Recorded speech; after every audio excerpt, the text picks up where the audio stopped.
चलिए बेटा, today I am going to start the topic dipole moment. Dipole moment क्या होता है इसका थोड़ा सा इंट्रोडक्शन मैंने आपको यस्टरडे भी दिया था। तो डाइपोल मोमेंट आफ्टर पोलराइजेशन जो टर्म यूज करते हैं, कल मैंने आपको पोलैरिटी ऑफ बॉन्ड बहुत अच्छे से क्लियर किया था। तो पोलैरिटी ऑफ बॉन्ड के बाद जो टर्म हमारी यूज होती है that is the dipole moment.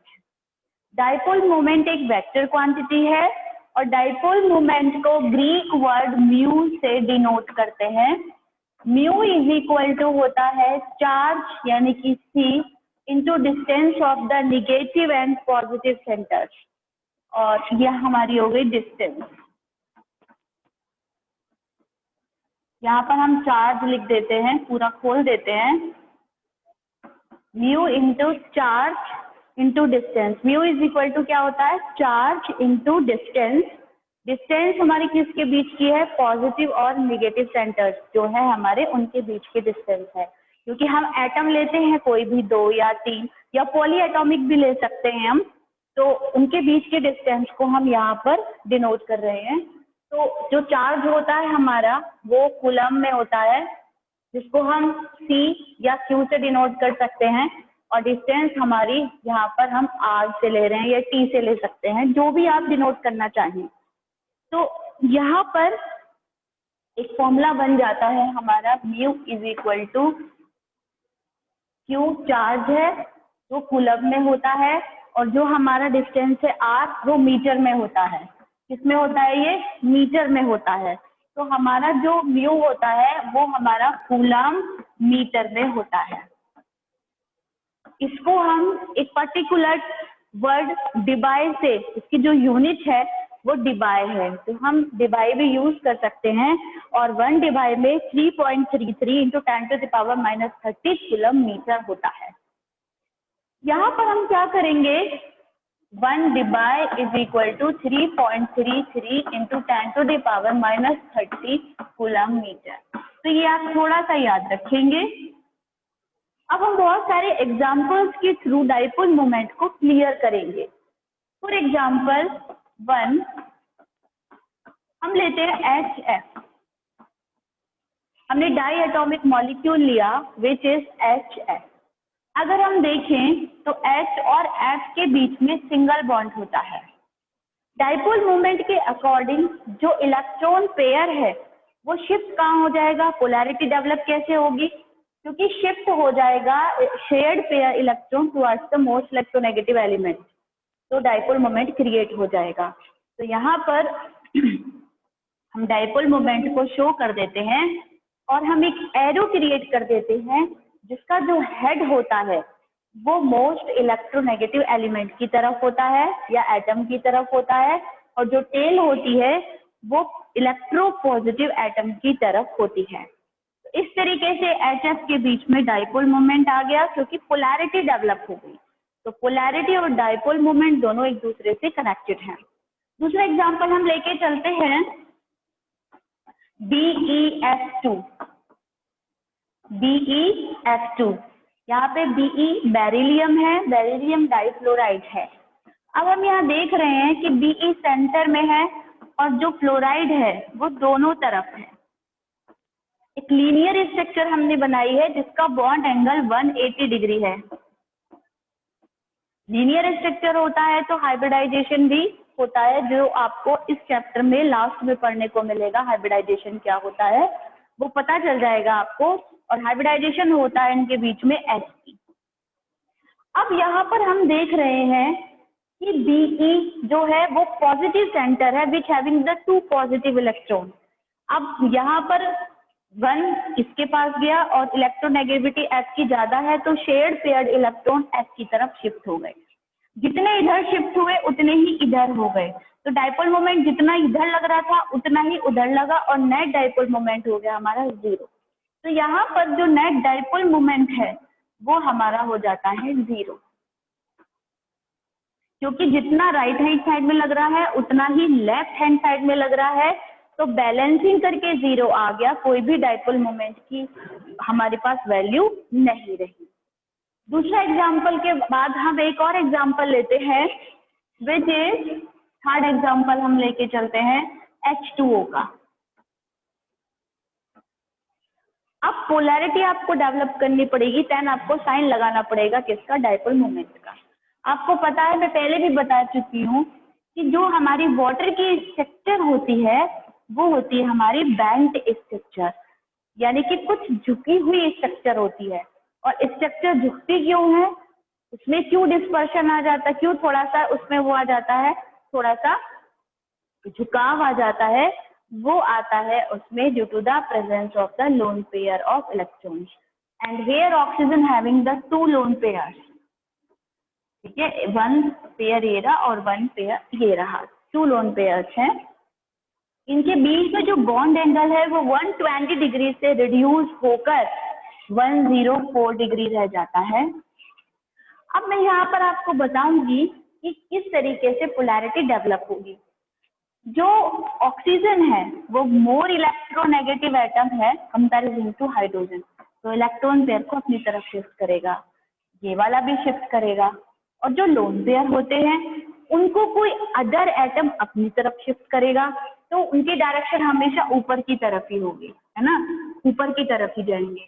तो आप देखिए कि यहाँ पर डायरेक्शन सिमिलर है, डायरेक्शन जो है वो बेंट स्ट्रक्चर में हम बना रहे हैं तो सिमिलर है, यानी कि ये भी अपवर्ड है, ये भी अपवर्ड है और ये भी अपवर्ड है। तो यहाँ पर डाइपोल मोमेंट की वैल्यू ज्यादा होती है। कितनी ज्यादा होती है, 1.85 डी तक होती है। तो म्यू इज इक्वल टू यहाँ पर होता है 1.85 डी। अगर नेट डाइपोल मोमेंट की बात करें तो उसकी वैल्यू ज्यादा होती है, क्योंकि कहीं नेट की अगर हम बात कर रहे हैं तो हमारे पास जो यहाँ पर OH बॉन्ड है वो 2 है, 2 ही लोन पेयर है, लेकिन सबकी डायरेक्शन सिमिलर होने की वजह से डाइपोल मोमेंट की वैल्यू बढ़ जाती है। अब हम एक और एग्जांपल लेके चलते हैं, विच इज, हम दूसरा एग्जांपल लेते हैं BF3 का। एग्जांपल नंबर 4 ये लेते हैं हम BF3, बोरोन ट्राइफ्लोराइड का लेते हैं। अब हम बोरोन ट्राइफ्लोराइड की स्ट्रक्चर अगर बनाएं तो कैसे बनेगी, इस तरीके से बन जाएगी।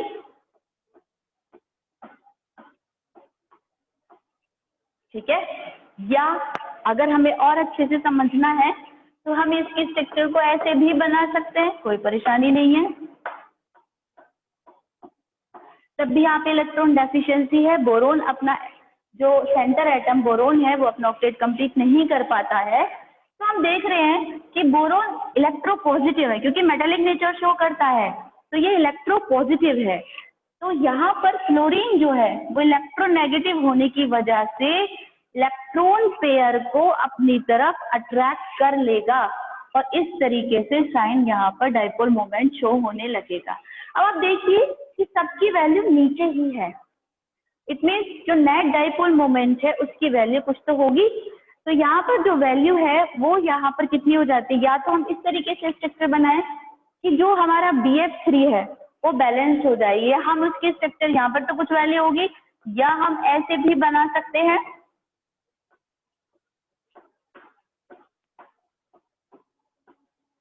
BF3 की स्ट्रक्चर तो बच्चे ऐसे भी बनाएंगे, तो यहाँ पर जो है वो इस तरीके से हो जाएगा। अब आप देख रहे हैं जितना यहाँ पे अट्रैक्शन है उतना ही इधर भी है, इस डायरेक्शन में भी है, तो यहाँ पर म्यू की वैल्यू 0 हो जाती है और यहाँ पर म्यू की वैल्यू का कुछ वैल्यू क्रिएट हो जाती है। तो आपको ध्यान रखना पड़ेगा कि किस तरीके से आप पोलैरिटी जो बॉन्ड्स के बीच है वो क्रिएट कर रहे हैं, तो उसी हिसाब से डाइपोल मोमेंट का साइन भी लग जाएगा और उसकी वैल्यू निकल के आ जाएगी, जो आपको टेबल में गिवन होगी और आपको लर्न करनी पड़ेगी पर्टिकुलर मॉलिक्यूल्स की कि कितना यहाँ पर डाइपोल मोमेंट हो सकता है। अब हमें क्या करना है, 3 मार्क्स का एक क्वेश्चन हमेशा डाइपोल मोमेंट से रिलेटिव आता है और वो होता है कि NH3 और NH3, आपको 2 मॉलिक्यूल्स दे रखे हैं NH3 और NH3, और उसमें से पूछा है कि किसका डाइपोल मोमेंट ज्यादा होगा और क्यों होगा। ये क्वेश्चन बहुत आता है एग्जाम में, बहुत ज्यादा। तो आपको इसको समझना है। एक आपको दे रखा है पॉली एटॉमिक मॉलिक्यूल NH3 और एक दे रखा है NH3। It is the example number 5 of the dipole moment. तो बताइए कि NH3 या NH3 में से किसकी वैल्यू ज्यादा होगी और क्यों होगी। ठीक है, अब यहाँ पर हम सबसे पहले both having the same structure, ये कॉन्सेप्ट ध्यान रखना पड़ेगा। Both having the same structure, ये दोनों पॉली एटॉमिक मॉलिक्यूल्स की स्ट्रक्चर सेम होती है। जैसे हम बना सकते हैं कि दोनों के पास, यानी कि जो सेंटर एटम N है उसके पास लोन पेयर ऑफ इलेक्ट्रॉन्स भी है। तो मैं इसकी पिरामिडल शेप बना रही हूँ यहाँ पर। ये एक लोन पेयर है जो मैं ऐसे दिखा रही हूँ पिरामिडल शेप में, और यहाँ पर NH3 बना रही हूँ।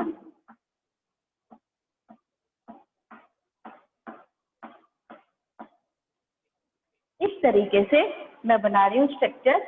अब यहाँ पे कंपैरिजन करना है आपको कि इन दोनों स्ट्रक्चर्स में से किसका डाइपोल मोमेंट ज्यादा होगा और क्यों। विद रीजन आपको ये लिखना पड़ेगा। अब देखिए यहाँ पर H जो है वो इलेक्ट्रोपॉजिटिव है और N इलेक्ट्रोनेगेटिव है, तो साइन जो है वो किधर जाएगा, N की तरफ। बिकॉज डाइपोल मोमेंट में हम साइन जो लगाते हैं एरो का, वो मोस्ट इलेक्ट्रोनेगेटिव एलिमेंट की तरफ लगाते हैं, हेड। तो ये हो गया, और ये भी डायरेक्शन अपवर्ड जाती है क्योंकि इसको कोई दूसरा एटम खींचेगा ऊपर से। यहाँ पर क्या होगा, S की तरफ जाएगा क्योंकि N से F ज्यादा इलेक्ट्रोनेगेटिव है, और ये ऊपर की तरफ जाएगा। अब देखिए यहाँ पर क्या है कि सबका जो डायरेक्शन है, साइन जो चार्जेस है उनकी सेम डायरेक्शन है। तो यहाँ पर जो म्यू होता है उसकी काफी ज्यादा वैल्यू क्रिएट हो जाती है, और वो होती है 4.90 इंटू 10⁻⁻30 कूलम मीटर। ठीक है, जबकि यहाँ पर क्या है, जो नेट डाइपोल मोमेंट है उसमें थोड़ा सा डिक्रीज आ जाता है उसकी वैल्यू में। क्यों आ जाता है, क्योंकि यहाँ पर चार्ज नीचे की डायरेक्शन में भी है और ऊपर की डायरेक्शन में भी है, तो कुछ डिस्टोर्शन की वजह से कुछ ऊपर जा रहा है कुछ नीचे जा रहा है। तो इस डिस्टोर्शन की वजह से, ऊपर नीचे जाने की वजह से, कुछ जो हमारा डाइपोल मोमेंट है वो जीरो हो जाता है, कुछ चार्ज उसका घट जाता है नेट डाइपोल मोमेंट। और यहाँ पर म्यू जो बचता है उसकी वैल्यू बहुत ही कम होती है, बहुत कम, और वो होती है हमारी केवल 0.80 इंटू 10⁻⁻30 कूलम मीटर। तो हम लिख सकते हैं विद रीजन कि ये रीजन है क्योंकि जो हमारे चार्जेस हैं, जो हमारा डायरेक्शन है चार्जेस की, उसी की वजह से डाइपोल मोमेंट भी क्या अफेक्टेड होता है। अगर सेम डायरेक्शन है तो डाइपोल मोमेंट की वैल्यू इंक्रीज हो जाती है, और अगर अपोजिट डायरेक्शन है एक ही मॉलिक्यूल के अंदर चार्जेस की, तो वहां पर क्या होता है, नेट डाइपोल मोमेंट की कुछ वैल्यू कम हो जाती है। इस तरीके से स्ट्रक्चर्स में डिस्टोर्शन आ जाता है और डाइपोल मोमेंट भी घट जाता है। तो ये डाइपोल मोमेंट की टर्म है आपकी सारी। तो अब आपको जो भी मुझसे कुछ पूछना है आप पूछ सकते हैं।